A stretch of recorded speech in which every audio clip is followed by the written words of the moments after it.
Gabriel Ulliel aurait fêté son 39e anniversaire le 25 novembre 2023. Toujours très présent dans le cœur de Gaël Pietri, le mannequin d'origine corse a partagé un beau cliché où l'on peut voir l'acteur avec son fils Orso. Une image très émouvante pour l'ancien amour du comédien. La suite après la publicité. Mort à seulement 37 ans, Gaspard Ulliel avait un fils Orso avec son ex Gaël Pietri.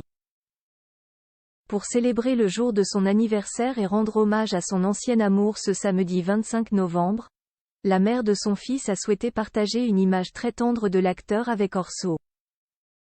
En noir et blanc, le cliché montre le comédien enlaçant son fils dans un grand jardin. Un moment suspendu dans le temps pour l'enfant qui serre fort son père dans les bras. Tu étais sa vie et il était la tienne. Chaque jour, notre fils parle de toi et j'essaie de penser son cœur inconsolable, écrit Gaël Pietri en légende. Auteur du livre Le temps de te dire adieu publié aux éditions Grasset, Gaël Pietri avait évoqué sa relation amoureuse passionnelle avec l'acteur ainsi que leur rupture face aux journalistes du journal du dimanche. Il vous a quitté du jour au lendemain, comme il a disparu subitement. La fin d'une histoire d'amour, est-ce aussi douloureux? Lui demandait ainsi la journaliste du JDD. Gaspard est mort 2 fois. Notre séparation était presque une préparation à son décès car elle a été brutale. Quand l'autre retire le regard qu'il pose sur vous, on a l'impression de crever.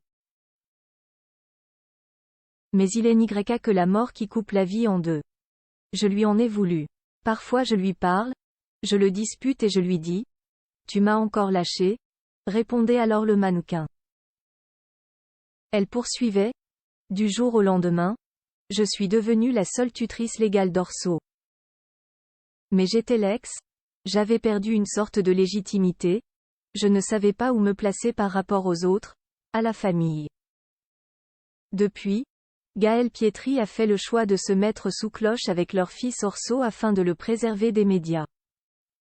Pour rappel, Gaspard Ulliel a eu un accident de ski fatal le 18 janvier 2022, alors qu'il skiait à la station de la Rosière, Savoie, où il passait des vacances avec des amis.